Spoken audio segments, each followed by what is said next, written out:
الحمد لله رب العالمين، والصلاة والسلام على سيد الأنبياء والمرسلين وعلى آله وأصحابه أجمعين। বন্ধুরাই আমার, ভাইরাই আমার, সন্তানের সাফল্যের জন্য সব অভিভাবক আপ্রাণ চেষ্টা করেন। এই সাফল্য একটি ধারাবাহিক প্রক্রিয়ার মাধ্যমে অর্জন করতে হয়। বাবা মা ছোট্ট বয়সে গুণগুলো শিশুর মধ্যে গড়ে তোলার চেষ্টা করলে তাদের ভবিষ্যৎ সুন্দর হতে পারে। এক নম্বর হলো আত্মবিশ্বাস। যে শিশুরা তাদের সফলতার জন্য নিয়তির উপর নির্ভরশীল না হয়ে নিজেদের কঠোর পরিশ্রমের উপর নির্ভর করে, তারা সাধারণত অন্যদের তুলনায় বেশি সাফল্য অর্জন করে। শিশুরা কোনো কঠিন পরিস্থিতির মুখোমুখি হলে অভিভাবকরা সঙ্গে সঙ্গে সাহায্য করতে যান।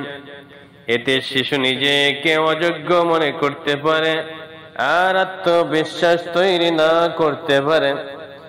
তাই ছোটখাটো সমস্যার সমাধান শিশুকেই করতে দিন। একাই না পারলে আপনি সাহায্য করুন। মনে রাখবেন, নিজের কাজের দায়িত্ব নেওয়া, সমস্যার মুখোমুখি হলে সমাধান বের করা এবং নিজে নিজে পরিস্থিতি মোকাবেলার মাধ্যমে শিশুর মধ্যে আত্মবিশ্বাস তৈরি হয়। সুতরাং শিশুকে আত্মবিশ্বাসে বলীয়ান হতে হবে। আত্মবিশ্বাসের মাধ্যমে শিশুর সফলতা অর্জন করা সম্ভব। 2 নম্বর হলো সহানুভূতি। সহানুভূতি অনুভব করার জন্য অন্যরা কি অনুভব করেছে বাচ্চাদের তা বুঝতে হবে, অর্থাৎ সংবেদনশীল হতে হবে। সহানুভূতি নিয়ে প্রতিক্রিয়া জানানো শিখতে হবে এবং নিজে অন্যজনের পরিস্থিতি থাকলে কেমন বোধ করত সেটি অনুভব শিখতে হবে।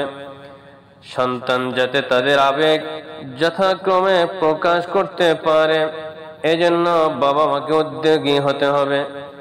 শিশুকে আবেগ প্রকাশ যথাযথ শব্দ শেখাতে হবে। বিভিন্ন প্রশ্নের মাধ্যমে শিশুর মানসিক অবস্থা বুঝতে হবে। তারা যাতে সহজে আপনার কাছে তাদের আবেগ প্রকাশ করতে পারে এমন পরিবেশ তৈরি করতে হবে। মানুষের চেহারা দেখি কিভাবে সাধারণ আবেগ অনুভূতি বোঝা যায় তা শিশুকে শেখাতে হবে। সুতরাং যদি আবেগের বিষয়টি শিশু বুঝতে পারে, তাহলে সে তার সহানুভূতির হাত বাড়িয়ে দিবে। আর সহানুভূতির মাধ্যমে শিশু নিজেকে গঠন করতে পারলে তাহলে এটা তার সফলতা অর্জনের জন্য অন্যতম হাতিয়ার হয়ে উঠবে। 3 নম্বর হলো আত্মনিয়ন্ত্রণ। নিজেকে মনোযোগ, আবেগ, চিন্তা ভাবনা, কার্যকলাপ ও ইচ্ছাকে নিয়ন্ত্রণ করার ক্ষমতার সঙ্গে সফলতার খুব গাঢ় যোগসূত্র রয়েছে। এটি বাচ্চাদের ব্যর্থতা থেকে ঘুরে দাঁড়াতে এবং সফল হতে শেখানোর অন্যতম সেরা উপায়। মৌখিক পরামর্শ এক্ষেত্রে শিশুদের কাজে আসতে পারে। যেমন, শিশু যদি কোনো কাজে মনোযোগ হারিয়ে ফেলে, তাহলে আপনি তাকে বলতে পারেন, মনোযোগ দিয়ে কাজটি করো। ফলে শিশুটি হয়তো আরো মনোযোগ দিয়ে কাজটি করবে। কোনো কিছুর প্রতিক্রিয়া দেওয়ার আগে 1 থেকে 10 পর্যন্ত গুনতে যতটুকু সময় লাগে ততটুকু সময় নেওয়ার অনুশীলন করাতে পারেন। এটি আত্মনিয়ন্ত্রণ শেখানোর ভালো একটা উপায়। সুতরাং শিশু যদি আত্মনিয়ন্ত্রণ করতে শিখে, তাহলে তার জীবনে সফলতা আসার জন্য এটা অন্যতম হাতিয়ার হতে পারে। 4 নম্বর হলো সততা।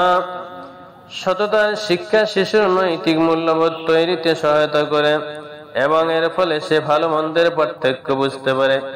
সন্তানের কাছে বাবা মায়ের প্রত্যাশা থাকতে পারে। এটি যেমন গুরুত্বপূর্ণ, তেমনি বাচ্চাদেরকে তাদের নিজস্ব নৈতিকতা তৈরি করার জায়গা দেওয়ার সমান গুরুত্বপূর্ণ। এমনকি সেটি যদি বাবা মায়ের থেকেও ভিন্ন হয়। শিশুর নৈতিক আচরণ প্রশংসা করুন, এতে তারা অনুপ্রাণিত হবে এবং আরো সততার সঙ্গে কাজ করবে। সুতরাং শিশু যদি ছোট কাল থেকে সততার সাথে নিজেকে গড়ে তুলতে পারে, এটা তার জন্য হবে একটা জীবনের সফলতা অর্জনের অন্যতম মাধ্যম। কৌতূহল, সব শিশুরাই কৌতূহলী হয়। কৌতূহল শিশুকে বিভিন্ন কিছু শেখাতে আগ্রহী রাখে এবং নতুন, অনিশ্চিত বা চ্যালেঞ্জিং বিষয়গুলোকে আর আত্মবিশ্বাসের সঙ্গে মোকাবেলা করতে সাহায্য করে। বিভিন্ন খেলনা, পেইন্ট বা লোগোর মধ্যে সৃজনশীল উপাদানের মাধ্যমে শিশুর কৌতূহল গড়ে তুলুন। বাবা মা বিভিন্ন প্রশ্নের মাধ্যমে শিশুকে কৌতূহলী করে তুলতে পারেন।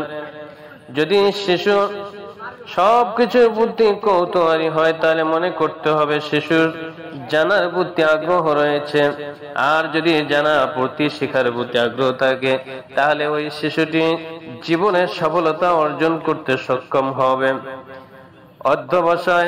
অধ্যবসায় এমন একটা গুণ যা সারা জীবন শিশুর কাজে আসবে।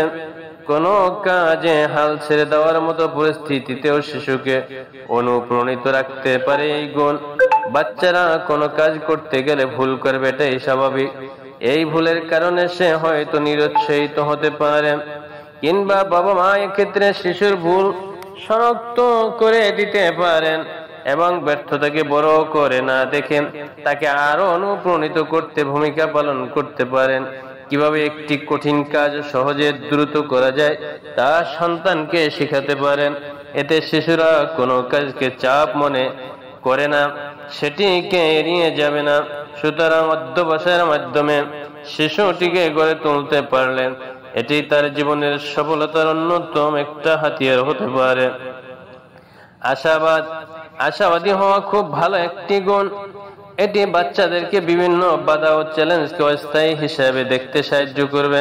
ফলে তারা সহজে হতাশ হবে না। যেহেতু শিশুরা অন্যদের দেখে দেখে শিখে, তাই বাসায় ইতিবাচকতা প্রদর্শন করা বাবা মার জন্য গুরুত্বপূর্ণ। সুতরাং যদি এই গুণাবলী শিশুর মধ্যে বর্তমান থাকে এবং আপনি যদি এই বিষয়গুলো নিয়ে শিশুকে গড়ে তুলতে পারেন, তাহলে মনে করবেন ইনশাআল্লাহ আপনার শিশু একদিন সাফল্যর স্বর্ণ শিখরে আরোহণ করবে। আর এই গুণগুলো যদি আপনি তার মধ্যে প্রতিষ্ঠা করতে পারেন, আশা করেন আপনি ভালো কিছু তার থেকে আশা করবেন।